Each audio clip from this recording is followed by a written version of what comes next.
நான் 7 எஸ் சொல்ல போறேன். விரல் விட்டு என்றவங்க எண்ணிக்கலாம். முதல்ல நீங்க முக்கா பங்கா குறைக்க வேண்டிய ஒரு எஸ் இருக்கு சார். அந்த முக்கா பங்கா குறைக்க வேண்டிய முதல் எஸ்க்கு பேரு சுகர். சர்க்கரையே போடாம குடிக்கமாங்க, வேண்டாம். முக்கா சர்க்கரை போட்டு காஃபி இன்னில இருந்து குடிச்சு பாருங்க. முதல் 2 நாள் ஒரு மாதிரி இருக்கும், ஆனா உடம்பு 3ஆம் நாள்ல இருந்து அதுக்கு அடாப்ட் ஆயிடும். ரெண்டாவது எஸ், அரை பங்கா குறைக்க வேண்டிய ஒரு எஸ் இருக்குங்க, அதுக்கு பேர் சால்ட். அரை உப்பு போட்டு நீங்க சாம்பார் சாப்பிடுங்க, அரை உப்பு போட்டு கீரை சாப்பிடுங்க, அரை உப்பு போட்டு ஒரு புடலங்காய் சாப்பிட்டு பாருங்க. ஒரு நாள்ல உங்க உடம்பு வந்து நீங்க ரொம்ப ஆரோக்கியமா ஃபீல் பண்ணுவீங்க. உங்களுக்கு வேர்க்கும் போது கஷ்டமா இருக்காது, வேர்த்தா நல்லா இருக்கும். மூணாவது, நீங்க வந்து 1/4 பங்கா குறைக்க வேண்டிய ஒரு எஸ் இருக்குங்க. அந்த எஸ்க்கு பேரு ஸ்ட்ரெஸ். என்ன வந்தாலும் ஒரு ஸ்ட்ரெஸ் வந்துரும் தெரியுமா? ஃபங்க்ஷனுக்கு டைமுக்கு வரலனா ஒரு ஸ்ட்ரெஸ், டைமுக்கு வந்த பிறகு அது வந்து டைமுக்கு மத்தவங்க வரலனா ஒரு ஸ்ட்ரெஸ். எந்த ஸ்ட்ரெஸ்ஸா இருந்தாலும் 15 நிமிஷத்துக்கு மேல அதை பத்தி யோசிக்க கூடாது.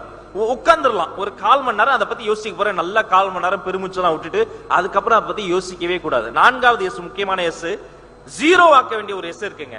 மொத்தமா கட் பண்ண வேண்டிய ஒரு எஸ் இருக்கு. அந்த எஸ்க்கு பேரு ஸ்மோக்கிங். எப்பவோ ஏதோ வயசுல யாரோ ஒருத்தர் வந்து கத்து கொடுத்த ஒரு பழக்கம். நாம சும்மா தான் இருப்போம், ஒரு ஃப்ரெண்டு வேணும்ட்டே நம்ம முன்னாடி அடிச்சு மூஞ்சிலே விடுவான் தெரியுமா? நாம வந்து வேண்டாம் வேண்டாம்னு நீ அடிச்சு பாரு அப்படிமா. அப்படி எடுத்து வாயில வச்சு நாமள அப்படி ஒரு இழுப்பு இழுத்தணும், இருமல் வரும்.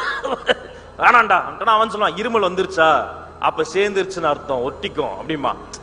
அது வந்து ஏதோ ஒரு பயங்கரமான ஒரு பாக்ஸிங் கத்து தர மாதிரி கத்துருவாங்க. ஆனால் யாரோ ஒருவனால் ஆரம்பித்த அந்த ஸ்மோக்கிங்கை உங்கள் வீட்டில் இருக்கக்கூடிய மகனுக்காக, மகளுக்காக, பேர பிள்ளைகளுக்காக இன்னைக்கே தலையை சுத்தி தயவு செய்து தூக்கி வீசுங்க. ஒவ்வொரு சிகரெட்டும் உங்களுக்கு நீங்களே வைத்துக் கொள்ளக்கூடிய கொள்ளி. 5வதா ஒரு எஸ் இருக்குங்க, அது மட்டும் தான் நீங்க நிறைய இன்க்ரீஸ் பண்ணும். அந்த எஸ்க்கு பேரு ஸ்லீப். நிறைய பேர் சொல்லுவாங்க, தூங்க நேரம் இல்லாம நான் வேலை பார்ப்பேன் சார். நைட்டு நான் வந்து தூங்குறதுக்கு 2 மணி ஆகும். 2 மணி வரைக்கும் என்ன பண்ணிட்டு இருப்போம்? தாஜ்மஹாலா கட்டிக்கிட்டு இருப்போம். 2 மணி வரைக்கும் எதையாவது யோசிச்சுக்கிட்டு டிவியை போட்டுக்கிட்டு இருப்போம். அதுல வரிசையா டாக்டரா வந்து ஒவ்வொருத்தரும் உலகத்திலேயே சிறந்த மாத்திரை வித்துக்கிட்டு இருப்பேன் தெரியுமா? ஆனா அந்த ஸ்லீப் உங்களுக்கு எப்பெல்லாம் டைம் கிடைக்குதோ சிரிச்சு சந்தோஷமா நீங்க பேசிட்டு நீங்க உடனே தூங்கிடணும். ஒரு செல்போனுக்கு ரீசார்ஜ் பண்றது எவ்வளவு முக்கியமோ அதே மாதிரிதான் உடலும். இப்ப செல்போன் எவ்வளவு, நீங்க 1 லட்ச ரூபாய் போட்டு செல்போன் வாங்கினாலும் ஒரு விஷயம் தெரிஞ்சுக்கங்க, 1.5 வருஷம் தான் அது வரும். இன்னும் சரியா சொல்லணும்னா 500 முறை நீங்க அதை 100% சார்ஜ் ஏற்ற முடியும். அது எவ்வளவு காஸ்ட்லி போனா இருந்தாலும் 501 முறை சார்ஜ் ஏத்துறீங்க அது வேலை செய்யாது. இப்படிதான் இப்படி உருவாக்குறாங்களே மேனுபேக்சரிங். அதே மாதிரி உங்க உடலும் நீங்க எவ்வளவு தூங்குறீங்களோ தூங்காத நேரங்கள்ல உங்க முகம் வளர்ச்சியா இருக்கும். 6வது எஸ் ஒன்னு இருக்குங்க. அந்த எஸ் வந்து நீங்க வந்து வாழ்க்கையில ரொம்ப செய்யாத ஒரு எஸ். அந்த எஸ்க்கு பேரு ஸ்வெட், வியர்வை. ஒண்ணுமேனா வீட்டுக்குள்ளேயே சும்மா ஒரு 4 வாட்டி குதிங்க, ஹாலுக்குள்ளாரே ஒரு 8 போட்டு நடங்க, லிப்ட்ல ஏறுறோம் இறங்கும் போது படி வழியா இறங்குங்க. காலை நேரத்துல முடிஞ்சா வாக்கிங் போங்க, பனியா இருக்கு. சாயந்தர நேரத்துல முடிஞ்சா வாக்கிங் போங்க, தூசியா இருக்கு. வீட்டுக்குள்ள கதவை சத்திரி வீட்டுக்குள்ளேயாவது ஓடி ஓடி ஓடி ஓடி ஒரு சுவருக்கும் இன்னொரு சுவருக்கும் இடையில ஒரு பந்து ஓடும் பாருங்க, அப்படி ஓடுங்க. ஒரு வெள்ளைக்கார மனப்பான்மை என்ன தெரியுமா? வேர்த்தா நமக்கு பிடிக்காது. வேர்த்தா அதுக்கு நிறைய வச்சிருப்போம், கர்ச்சீஃப் வச்சிருப்போம், ஏசி போட்டுக்குவோம், ஒரு ஃபேன் வச்சுக்குவோம். இப்பெல்லாம் கையோட ஃபேன் வந்துருச்சு தெரியுமா? இவ்வளவும் இதுக்கு அந்த வேர்வை வந்து வந்துடக்கூடாது. ஆனா உண்மையிலேயே வேர்வை வழியா தான் டாக்ஸின்ஸ் வெளியேறுது. எத்தனை எஸ் சொல்லியிருக்கோம்? 5 எஸ் சொல்லியிருக்கோம். 6வது எஸ் ஸ்வெட். முக்கியமான ஒரு எஸ் இருக்கு. இந்த எஸ் வந்து நீங்க வந்து அடிக்கடி செய்யறது. அந்த எஸ் என்ன? இன்னும் ஒரு எஸ் இருக்கு, யாராவது சொல்லுங்க. எஸ்னா சாப்பாடு. தெய்வமே,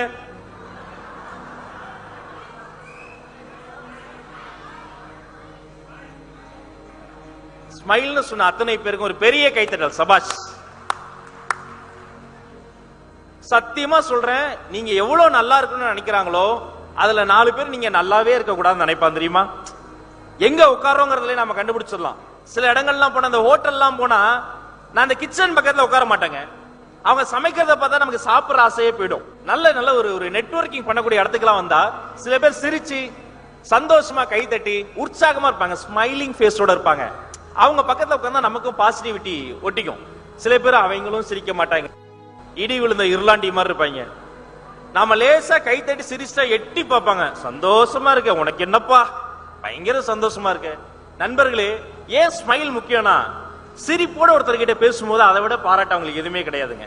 முக்கியமான விஷயம், சுவிட்சர்லாந்து கேள்விப்பட்டிருப்பீங்க, சில பேர் போயிருப்பீங்க. உலகத்தின் அழகான வெள்ளை நாடு சுவிட்சர்லாந்துல மே மாசம் 24ஆம் தேதி அவங்க நேஷனல் சயின்ஸ் டே கொண்டாடுறாங்க. ஏன்? அன்னைக்குதான் அவங்க நோபல் பரிசு வாங்கினாங்களா, சுதந்திரம் வாங்கினாங்களா? ஒண்ணும் கிடையாது. 2004ஆம் ஆண்டு மே மாதம் 24ஆம் தேதி அந்த ஊருக்கு ஒருத்தர் ஒரு 5.5 மணி நேரம் வந்துட்டு போனாரு. அது நேஷனல் சயின்ஸ் டேன்னு கொண்டாடுறாங்க. வந்து போன மனிதரின் பெயர் ஐயா APJ Abdul Kalam. Switzerland national science day கொண்டாடுகிறது. காலையில எழுந்தவன ரயில்வே ஸ்டேஷன் போய் பேப்பர் தான் வாங்கிட்டு வீதி வீதியாக சென்று வீடு வீடாக சென்று அந்த பேப்பரை போட்ட ஒரு சின்னஞ்சிறு சிறுவன் அதே பேப்பரின் தலைப்பு செய்தியாக வந்த வரலாற்றின் பெயர் ஐயா ஏபிஜே அப்துல் கலாம். இப்பதான் முக்கியமான கேள்வி. நம்ம தமிழ்நாட்டு மண்ணில் பிறந்து கவர்மெண்ட் ஸ்கூல்ல படிச்சு ஒரு நாளைக்கு 2 வேளை தான் அவங்க ரொட்டி சாப்பிடுவாங்க. அக்னி சிறகுகள் அந்த இடத்த படிக்கும் போது அழுதுட்டேன். அதுல கருகி போன ரொட்டியை அவங்க அப்பா எடுத்து சாப்பிட்டு வரான் டெய்லி. ஏன்பானா எனக்கு வந்து கருகின ரொட்டி பிடிக்கும்னு சொல்றாரு. அவர் தூங்கும் போது கலாம் கேட்கிறாராம், வாப்பா உண்மையிலேயே உங்களுக்கு கருகின ரொட்டி பிடிக்கும்? அதுக்கு அவங்க அப்பா சொல்றாராம், மகனே இந்த கருகின ரொட்டி உங்க அம்மா வேணும்னே சுடல, நம்மள மாதிரி அவங்களும் வெளியில வேலையெல்லாம் பார்த்துட்டு போய் பல வீடு போய் வேலை பார்த்து வீட்டுக்கு வந்து கஷ்டப்பட்டு சமைக்கிறாங்க. ஒரு கருகின ரொட்டி சாப்பிட்டா என்னுடைய வயிறுக்கு ஒண்ணுமே ஆகாது. நான் ஒரே ஒரு வார்த்தை திட்டிட்டு அவங்க அம்மா மனசு காயப்படடான்னு சொன்னாரு. அப்படிப்பட்ட வாப்பாக்களும் அம்மாக்களும் சேர்ந்து வளர்த்த இந்த கலாம் என்ற ஒரு மனிதன் உருவாகி இன்னைக்கு சுவிட்சர்லாந்துல 5 மணி நேரம் வந்து போனதுக்கு ஒரு நாடே அது சயின்ஸ் டே கொண்டாடுது பாருங்க. அவர் தான் நான் சொன்ன 7 எஸ்ஸையும் ஃபாலோ பண்ணிருப்பார். சிரிச்சுக்கிட்டே இருப்பார் தெரியுமா? அதிகாரிகள் கிட்ட போய் தொழிலதிபர் கிட்ட போய் நான் பேசும்போது சிரிச்சா பரவாயில்ல. சின்ன குழந்தை தப்பு தப்பா இங்கிலீஷ் பேசுவான், பேசட்டும் விடு, டாக் டாக் அப்படிம்பாரு. சிரித்த முகத்தோடைய ஒரு குழந்தை மனசு அவருக்குள்ளே வச்சுக்கிட்டே இருப்பாரு. அப்படி நமக்குள் இருக்கக்கூடிய என்றோ நாம் தொலைத்து விட்ட குழந்தையை, என்றோ அந்த சிரித்துக்கிட்டே இருக்கிற அந்த குழந்தையை ஸ்ட்ரெஸ்னால் தவற விட்டோமே, அப்படிப்பட்ட குழந்தையை மறுபடியும் மகிழ்ச்சியான ஒரு குழந்தையை இந்த உலகிற்கு நம்ம நமது முகத்தின் மூலமாக வெளில கொண்டு வருவோம். அப்படி வந்துட்டா இந்த மேடை மட்டும் கிடையாதுங்க, நம்ம வாழ்க்கையே மகிழ்மதி மகிழ்மதி மகிழ்மதி என்று சொல்லி வாய்ப்பளித்த நல்ல உள்ளங்களுக்கு நன்றி பாராட்டி விடைபெற்று செல்கிறேன். நன்றி.